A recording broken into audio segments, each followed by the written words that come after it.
vehicle! Call my father. No. He owns the island. Call my father. I'm not calling your dad. Dad! Ma'am. Dad! Dad! She's a representative of the aircraft. They don't want you flying on their plane today, okay? So you're going to have to get off the aircraft. You need to. No, we're getting to the point where you're not respecting my human rights. Can you believe that just happened? Stephanie Bloodworth denies fleeing and kicking the officer, showing initial resistance. The police instruct her to stand in front of the patrol vehicle, but she questions their authority and refuses to comply. This sets the tone for her defiant behavior throughout the encounter. And trust me, things are about to get even more intense. I didn't flee and I didn't kick you. So those lights and sirens mean nothing? Call my father. No. He owns the island. A Florida woman who fled police in her Tesla begs cops to let her father, who, quote, owns the island, come and rescue her. Monroe County deputies eventually track down Bloodworth inside her parked Tesla. Turn off of the vehicle! Turn it off! Stand in front of my patrol vehicle right now. Right now! Ma'am! What a wild turn of events. After being confronted by the deputy, Bloodworth drives away a second time. The officer pursues her and eventually stops her again, showcasing her persistent attempts to evade arrest. This moment highlights her disregard for police orders and the law. Hold on tight, the drama continues. 5111, I'm in pursuit again. After the officer repeatedly bangs on her window, Bloodworth then drives away. The deputy hops back in his cruiser and takes off after her before she gets stopped a second time. We're stopped again. Turn off the vehicle! This is unbelievable. Bloodworth cries out for her father and claims ignorance about why she is being detained. She physically resists arrest, leading to a struggle with the deputies. Her emotional outburst and resistance complicate the situation further. You won't believe what happens next. What are you doing, dude? You didn't even know me. Dad, they're arresting me. Stop resisting! Dad! Dad!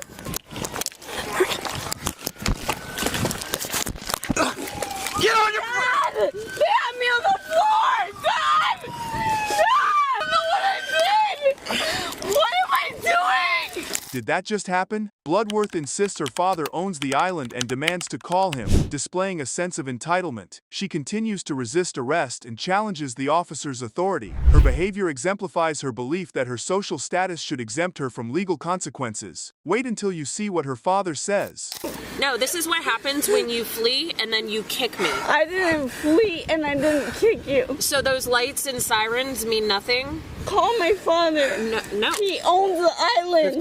Call my father. I'm not calling your dad. How old are you? I'm 24. Okay, 24, we don't need to call your dad. You could have killed someone. Yes, you could Yeah, I could have killed you too, but you're alive, right? Alright, you wanna put her in? You need to notify him. I don't need to notify anyone. You're an adult. Because Bloodworth was resisting, the deputies determined they couldn't do standard field sobriety tests at that time. What we just saw was astonishing. Bloodworth's father arrives and advises her to calm down, acknowledging the seriousness of her actions. He expresses concern over her behavior and its consequences, urging her to comply with the deputies. This moment shows a contrast between her father's rational approach and her irrational conduct. And there's more to come. Bloodworth's father does eventually show up and he speaks with his daughter. Dad! Ma'am. Dad! Stephanie, you have to calm down. But why are they... Copy 7275 You've been drinking and you were speeding. How was And now the way you've acted, you've gotten yourself in a deep hole and they're going to take you to jail. You're going to have to calm down. Huh? There's nothing I can do. Just CYA. Calm down. I'll get down there and see you when I can. You won't believe what happens next. The deputies attempt to administer field sobriety tests, but Bloodworth has difficulty understanding and performing the tasks. Her resistance and inability to complete the tests lead to her formal arrest. This demonstrates her impaired state and non-cooperative attitude. Stay tuned, it only gets crazier. The officer at the scene asks about any open containers Bloodworth might have had. Debbie, you found an alcoholic beverage in the vehicle? Yeah, in the front door pocket. The deputy did end up having Bloodworth do the field sobriety exercises. She seemed to have a hard time understanding the instructions. Once you begin, do not stop until the exercise is completed. Stephanie, do you understand these instructions? You need 9 steps. Count it. 9 steps, heel to toe, turn around by taking a series of small steps. Do I need to show it to you again? You sure you understand? Stretch, though. You need to stretch? Well, I just been driving all day. Wow, that was intense. Bloodworth struggles to complete the breathalyzer test, eventually blowing a 0.268, over 3 times the legal limit. She is charged with multiple offenses, including DUI, and pleads no contest, resulting in probation. This final moment underscores the legal consequences of her actions and the severity of her intoxication. And just wait until you hear the final verdict. Take a deep breath, and I'll tell you when to stop blowing, okay? And begin. Blow hard. No. Until that machine starts making noise, you need to blow.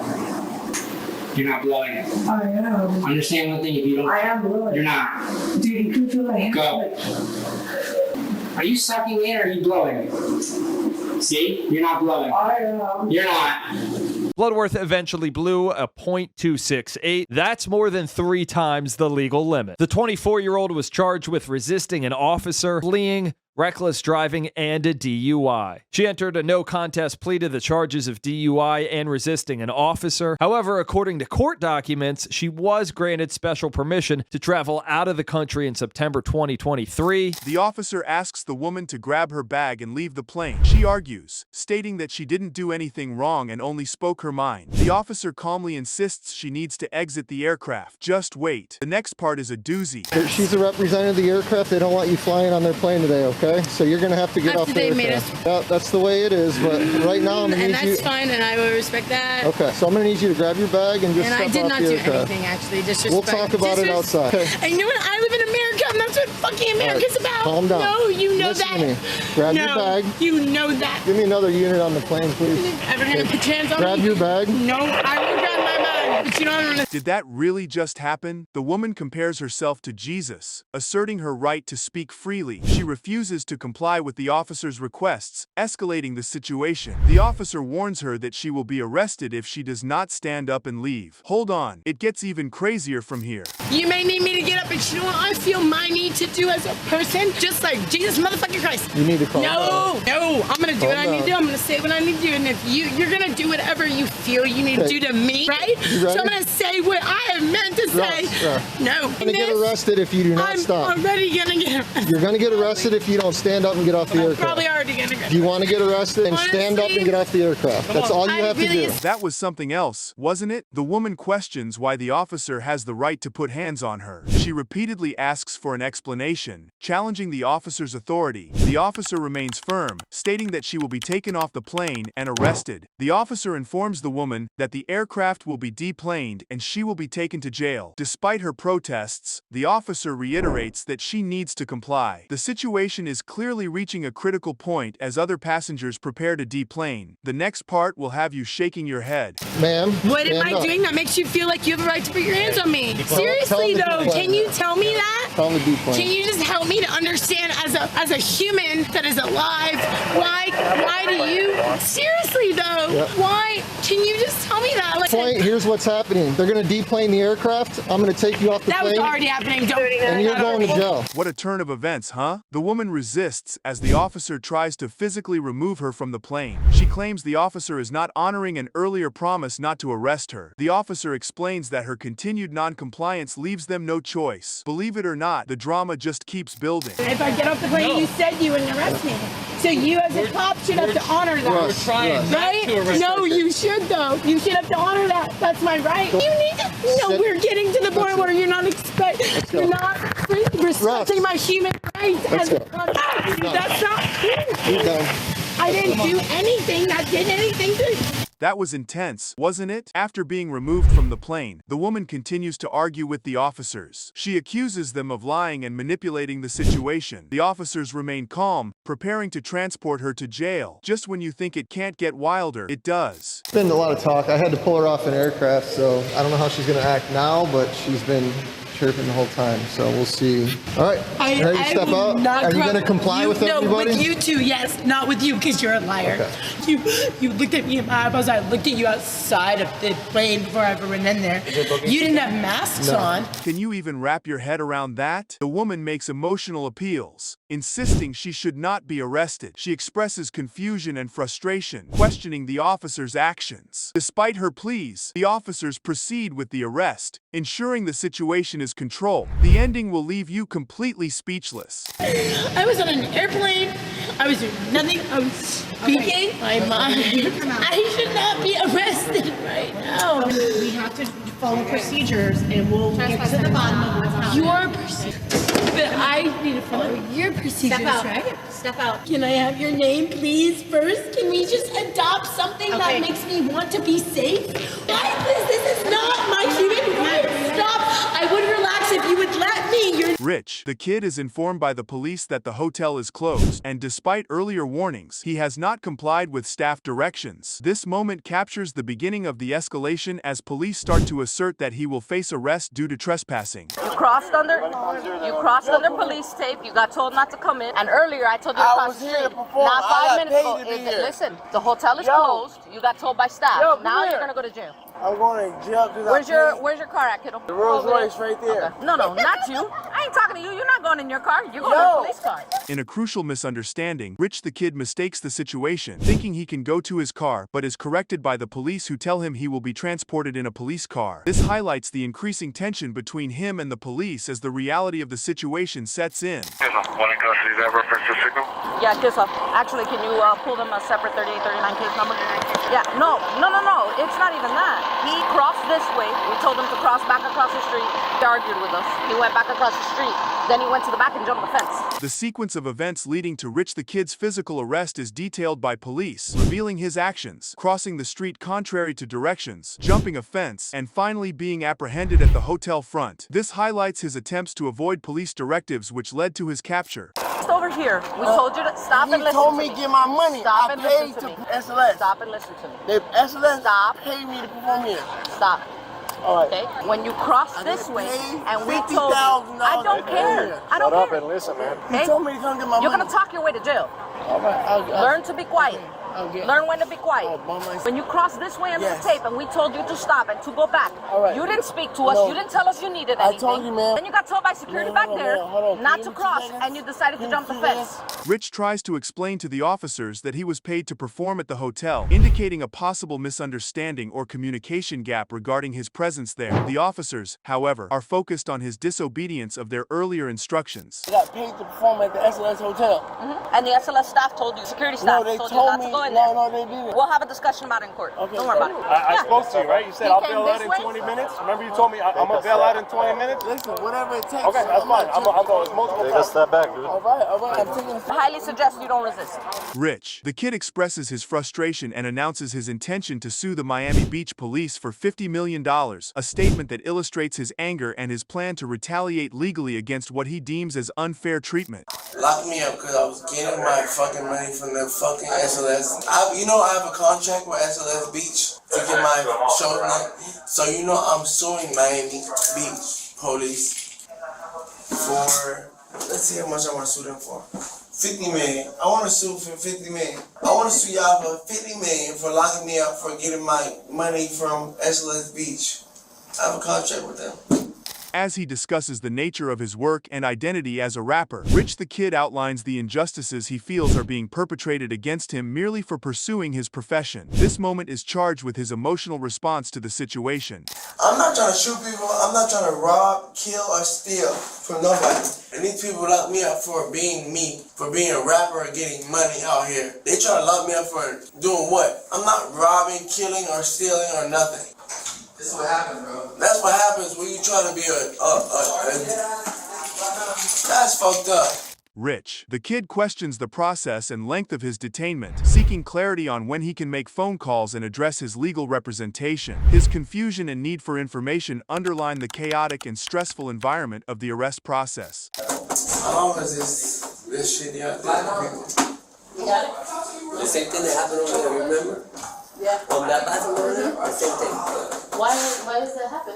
Yo, Can I write out my previous number? Like, Yeah, I'll let you do it. Can you let me do it? Like, As soon as we get you out of this room to the table, what's going on, bro? Y'all locked me up for fucking get my money. This shit is crazy. Y'all locked her in there, didn't y'all? Like, what the fuck? Yeah, I did. Well, I did. Y'all locked her in the restroom. A procedural discussion about the booking process takes place, with Rich the Kid being informed about the steps that will follow in jail. This exposes him to the reality of the criminal justice process and its immediacy and consequences. Take me to jail, take me whatever. Take your shit out of your bed. Somebody, you don't have time for what? You don't have time for what? Okay, cool. You don't have time for this. I don't got time for this. My time is way more than yours. So what you saying? I'm just saying though, Miss Police. Thank you. This is my name. Come on, you wanna help me out, man? I'd like to get off. It might not come off. It's kind of stuff.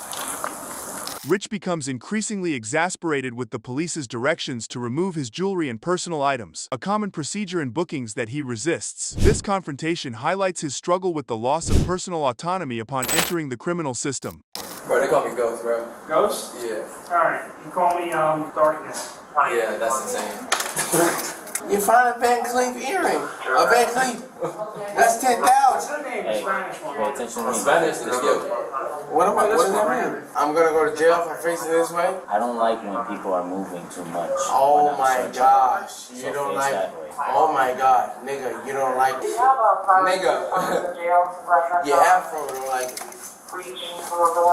Alright, kicking things off with a classic standoff. The cops like, wanna sign this, and the ladies all, nah, badge a number, please. The cop tries to keep it chill, explaining that sneaking into the park after dark is a no-go, and everyone's getting the same souvenir ticket. She's puzzled, eyeing the paper like it's a trick question. Get ready, cause this is just the warm-up act. Are you gonna sign it? No, because I want your badge number.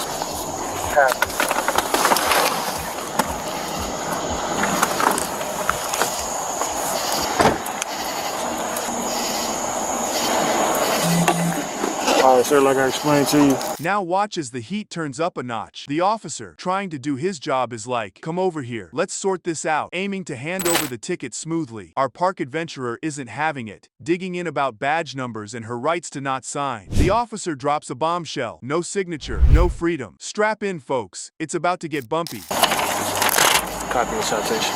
You have any questions? That's what it is. Come over here for me, ma'am.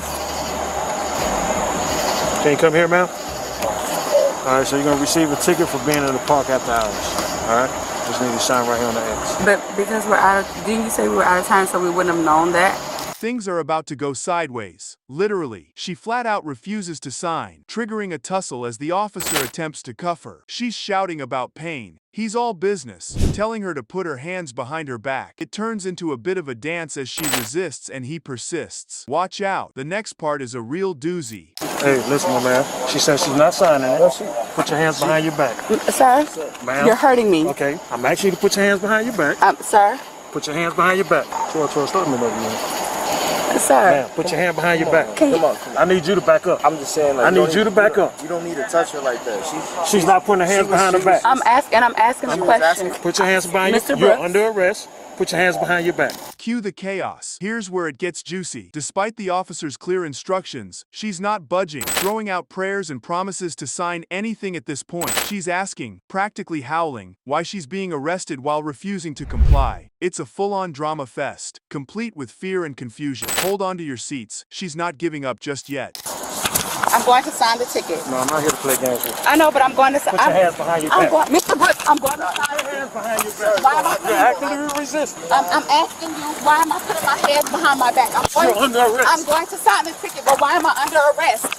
I'm going to sign the ticket. I'm going to sign the ticket, Mr. Brooks. That's all it is. I'm going to sign the ticket. I asked you to sign the ticket. You told me you're not signing it. I'm going to sign the ticket now. Mr. Brooks, I'm going to sign the ticket. You don't have that option now. Why don't I have the option, Mr. Brooks? I gave you two options. You can almost feel the frustration bubbling over. She's now pleading for some sense in all this madness, demanding to know why she's cuffed without a clear reason. Desperation's in the air as she repeats her plea for clarity, but it's like talking to a brick wall. This segment is high on emotion and low on progress. Next up, things take a turn towards the desperate.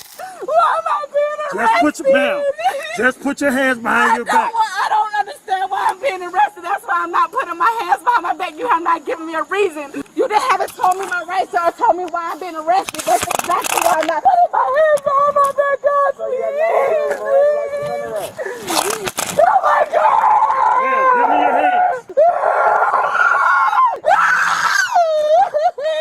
I need you to back up, sir. You got everything in your car, but you need to back up.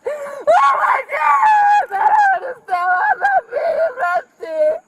I don't understand. Just when you think it's all over, there's a twist. In a frantic attempt to wrap this up, she offers to sign the ticket again. But nope, the cuffs are staying, and she's shouting about rights and wrongs while the cops do their thing. It's a mess, with her in pain and still trying to negotiate her way out. Don't go anywhere. The grand finale is about to play out. You are hurting me. Okay, put your hands behind your back. I told you I'm not putting my hands. You have not told me or read me my rights. You have not done any of that. You're not telling me why I'm going to jail. Please, God. Put your hands behind your back. Tell me why I'm being arrested. You're hurting me.